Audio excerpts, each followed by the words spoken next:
छोटी मालकिन, छोटी मालकिन, छोटी मालकिन, अरे आप यहां हैं। जिस लड़के से आपकी शादी होने वाली हो उसे मुझे भी देखना चाहिए कि नहीं, इसीलिए मैं लग गया आपके भाइयों के साथ। हाँ, आप राजनंदिनी हैं तो आपके लिए लड़का भी कोई राजकुमार होना चाहिए कि नहीं। लेकिन वो खेतों में कौवों को डराने के लिए पुतला खड़ा करते ना, वैसा था छोटी मालकिन। आप एकदम सोने की मूरत और वो पंखनुची मुर्गी की तरह। यही बात मैंने सबके सामने बोल दी। बस भाई राजा ने थप्पड़ मारा, रास्ते में उतारा और दूसरा लड़का देखने चले गए।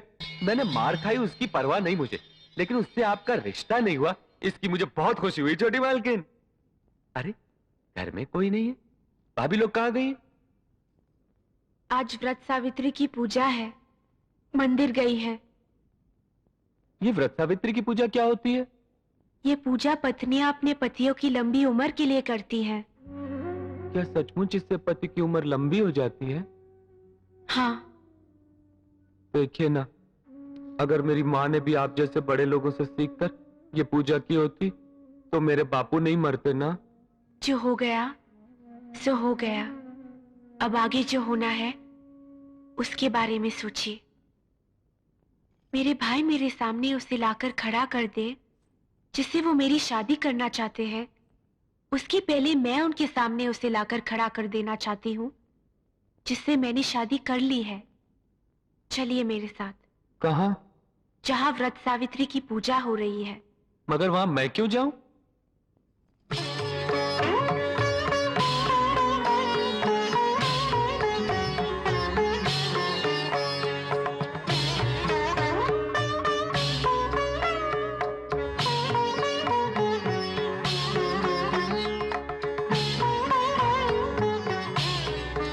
मुझे यहां क्यों लाई छोटी मालकिन?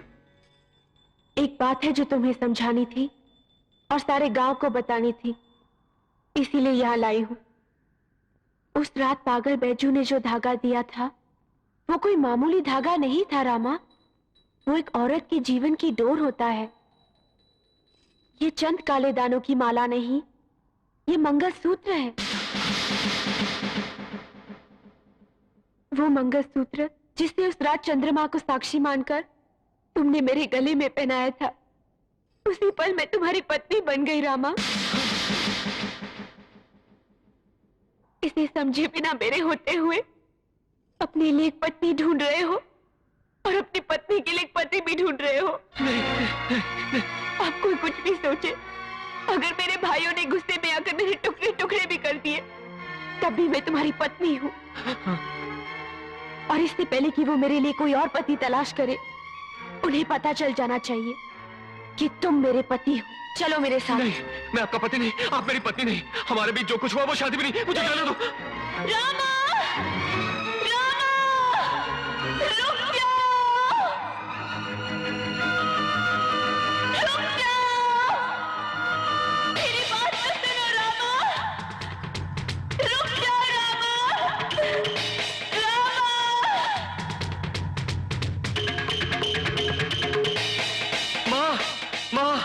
माँ, माँ, क्या बात है?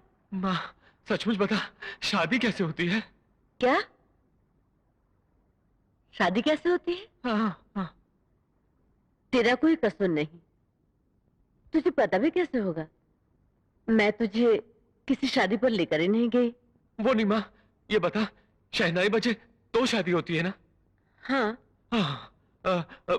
बैंड बजे तो शादी होती है ना? हाँ। हाँ। दावत भोज हो तो शादी होती है ना? हाँ बाबा, होती है। ए, क्या बात है? उस नंदिनी को कुछ भी पता नहीं माँ। हाँ, बोलती है कि काले दानों वाला मंगलसूत्र गले में डाल दो, बस हो गई शादी। पगली कहीं की। नंदिनी ठीक ही कहती है। हाँ? शहनाई के बिना शादी हो सकती है, बैंड बजे के बिना शादी हो सकती है, दावत भोज के बिना भी शादी हो सकती है, लेकिन मंगलसूत्र के बिना शादी कभी नहीं हो सकती। अगर कोई पुरुष किसी स्त्री के गले में एक बार मंगलसूत्र पहना देता है तो वो दोनों जीवन भर के लिए पति पत्नी के बंधन में बन जाते हैं।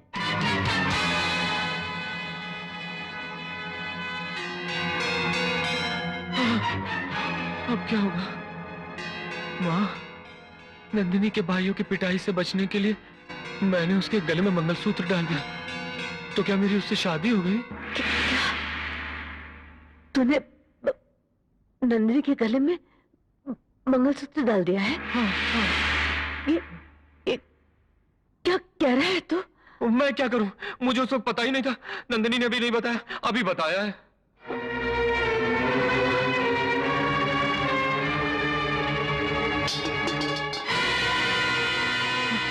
माँ, माँ, माँ, माँ, माँ, माँ, माँ, माँ, माँ। रमा, रमा, नंदिनी ने ये जानबूझकर किया है या अनजाने में? इल्जाम सिर्फ तेरे ऊपर आने वाला है। तेरा पहनाया हुआ मंगलसूत्र अगर उसके भाइयों ने देख लिया तो मैं जाके निकाल लूं उसके गले से मंगलसूत्र? नहीं, तू वहां नहीं जाएगा। तू वहां जाएगा तो वापस जिंदा नहीं आएगा। वो लोग तेरे टुकड़े टुकड़े कर डालेंगे। क्या कहती हो माँ? मेरे टुकड़े क्यों करेंगे? नंदिनी ने ही कहा था ऐसा करने के लिए। रामा, मैं तुझे कैसे समझाऊं? तू ठहर यहाँ।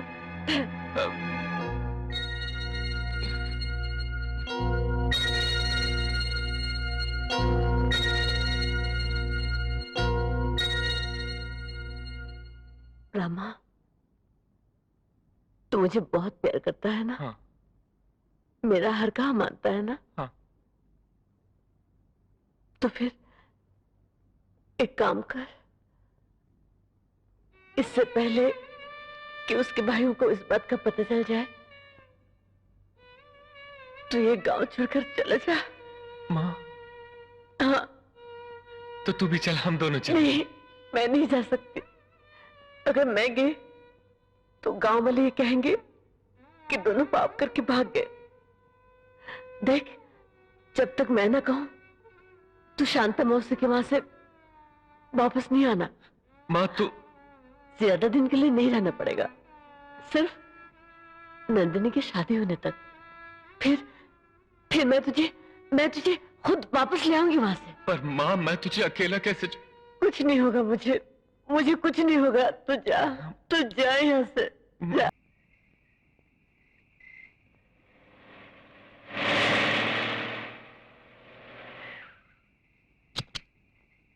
अरे ओ रामा, इधर आ। तुझे ही बुला रहा हूं।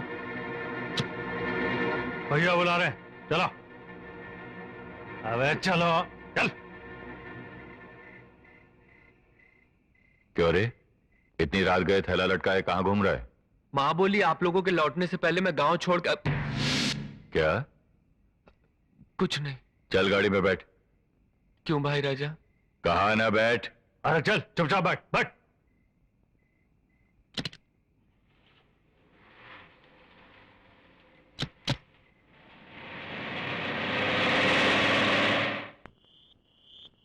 अगर तुम्हारे भाइयों को इस बात का पता चल गया तो पहले तो वो हम दोनों को मार डालेंगे, फिर तुम दोनों को जिंदा गाड़ देंगे। उस दिन बिजली ने रामा के हाथों मंगलसूत्र भिजवाया था। उसी दिन मैं समझ गई थी कि रामा कितना भोला है। उसे मंगलसूत्र के बारे में कुछ नहीं पता। तुमने उसे मंगलसूत्र पहनाने के लिए राजी कैसे किया? दीदी, लगता है वो लोग आ गए।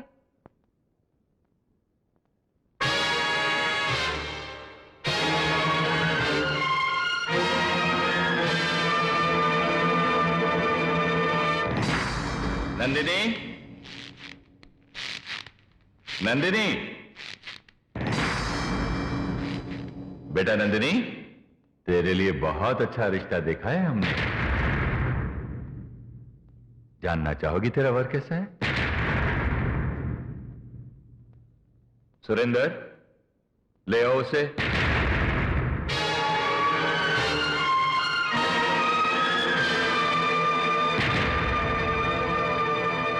बहुत ही अच्छा वर ढूंढा है नंदिनी। लड़का कैसा है ये मैंने अपने शब्दों में रामा को बता दिया। अब रामा तुम लोगों को वही गा के बताएगा।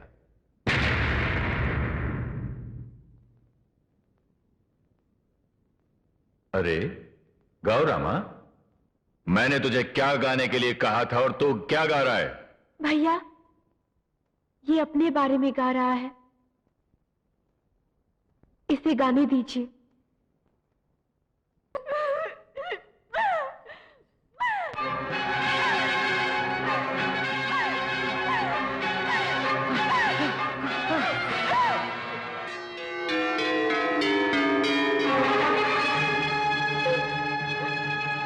हरामजादे, मैं तुझे छोड़ूंगा नहीं, मैं तुझे छोड़ दो मुझे। रामा, तुम भाग जाओ, जाओ।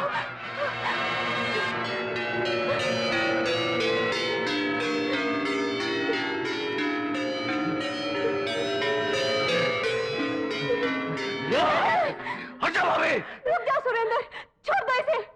ये कोई मामूली धागा नहीं कि तुम इसे तोड़ दो, ये मंगलसूत्र है। नंदिनी, जाओ अंदर, जाओ। कोई पराया आदमी आपकी बहन की तरफ देखे भी तो आपको बर्दाश्त नहीं होता था, लेकिन आज आपकी बहन ने तो उसे गले लगाकर चूम भी लिया। अब आप क्या करेंगे? उसका काट कर नहर में फेंक देंगे? ये सब आपकी पाबंदियों का नतीजा है, सब आपका कसूर है।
ये सब क्या है बेटा? भैया, आपने मेरे लिए सारी दुनिया घर में ही लाकर रख दी, स्कूल, मंदिर, सहेलियां, लेकिन आप ये भूल गए कि पिंजरा सोने का भी हो तो भी पिंजरा ही होता है। मैं भी दूसरी लड़कियों की तरह घूमना फिरना चाहती थी, लेकिन आपको दुख न पहुंचे इसीलिए मैंने मन मार लिया। ऐसी हालत में जब मेरी तरफ आंख उठाकर देखने की भी किसी मर्द पे हिम्मत न थी, रामा पहला मर्द था जो मुझसे निडर होकर बात करता था। आप तीनों भाइयों के बाद मेरी फिक्र करने वाला अगर कोई था तो रामा था, जिसने मुझे पहली बार छुआ और मेरे माथे पर कुमकुम लगाया। वो रामा था, अपनी जान की बाजी लगाकर जिसने मेरी जान बचाई, वो रामा था। उसके मन में कोई झूठ कपट कुछ नहीं है भैया, मेरी नजरों में वो महान है। इसलिए मुझे कभी ये ख्याल नहीं आया कि वो अमीर है या गरीब, पढ़ा लिखा है या अनपढ़। इसलिए मैंने फैसला किया कि रामा ही मेरा पति होगा, तो मैंने उससे ये मंगलसूत्र अपने गले में डलवाया। रामा मेरी जिंदगी, मेरा वजूद, सब कुछ है भैया।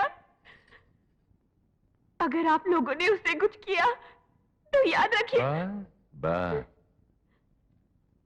मैं जानता हूं तू क्या कहना चाहती है।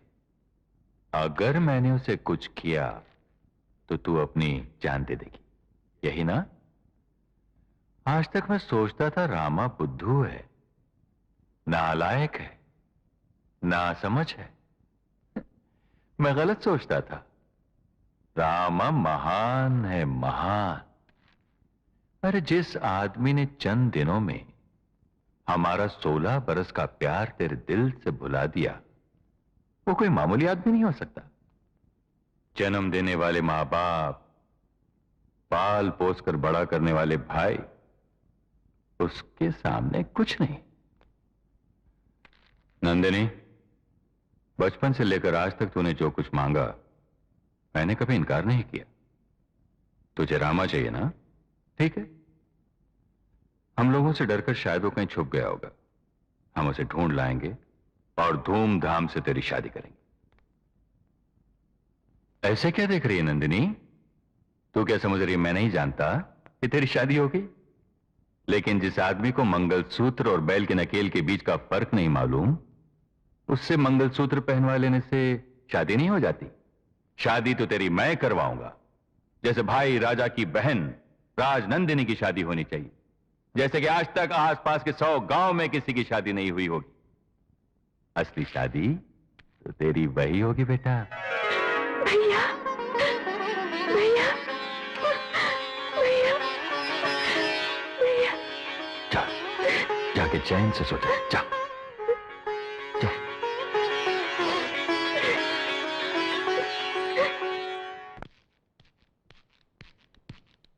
भैया पागल हो गए हो क्या? हमारी बहन को उस रामा के पल्ले बांध दोगे? आज तक आपके फैसले को हुक्म मानते रहे, लेकिन यह हमें मंजूर नहीं। तो फिर जाओ, जाकर अपने हाथों से गला घोट दो उसका। उसे मारने के लिए किसी चाकू या पिस्तौल की जरूरत नहीं पड़ेगी। उसका मंगलसूत्र उसके गले से छीन लो, वो खुद ब खुद मर जाएगी। फिर मैं भी तुम लोगों की तरह जज्बाती हो जाऊं तो फिर क्या होगा? 3 पीढ़ियों के बाद हमारे खानदान में लड़की पैदा हुई। हमारी राजनंदिनी कांच की गुड़िया की तरह नाजुक है। जल्दबाजी में हमारे हाथों से छूट गई तो टुकड़े टुकड़े हो जाएगी। जो उसकी शादी हुई थी वो शादी नहीं थी, कुड़ियों का ब्याह था। और बच्चों को वही शादी असली शादी लगती है। मना करो तो तूफान उठा लेते हैं। हमारी बहन की भी वही हालत है। इसलिए उसका मंगलसूत्र हमें नहीं छीनना चाहिए। कुछ ऐसा करना चाहिए कि वो अपना मंगलसूत्र खुद अपने हाथों से उतार दे। रामा जहां भी हो उसे ढूंढ निकालो और खत्म कर दो। और हम नंदिनी को यकीन दिला देंगे कि अपने गुनाहों की वजह से उसने खुदकुशी कर ली। पति की मौत के बाद पत्नी के गले में मंगलसूत्र का कोई मतलब नहीं रह जाता, ये वो भी अच्छी तरह जानती है। हमें बताने की भी जरूरत नहीं पड़ेगी। हां, हो सकता है साल भर के लिए वो रोएगी, शोक मनाएगी। हम भी उसके साथ शोक का नाटक करेंगे और उसके बाद उसे समझा बुझाकर उसकी शादी करवा देंगे। सुनो,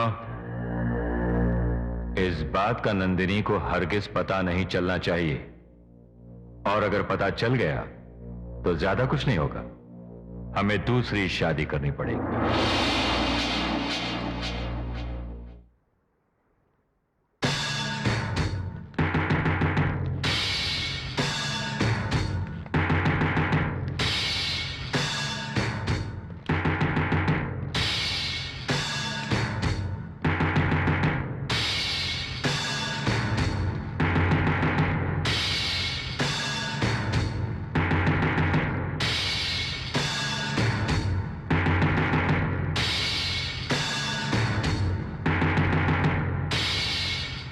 समदन जी नमस्कार।